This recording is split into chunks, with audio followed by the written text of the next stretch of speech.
allemaal weer kijkt naar het knipbuisje van Fredske, joh. Het is hartstikke goed als je van de partner hoort. En dat moet ook. Maar als dan een andere naar een partner kijkt, dan werden sommigen jaloers. Dan werden ze kwaad.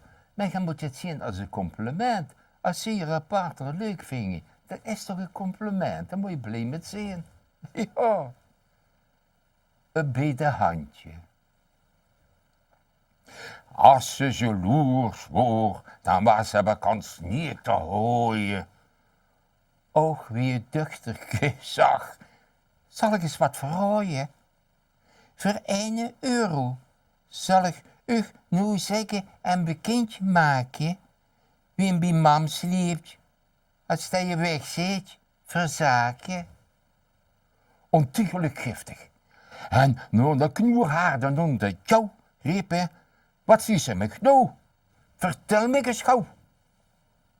Ik ben erg benieuwd. Hier zijn zelfs €5 voor dich. Dank je, zag het. Wie hem dan bij mams leeft, ben ik.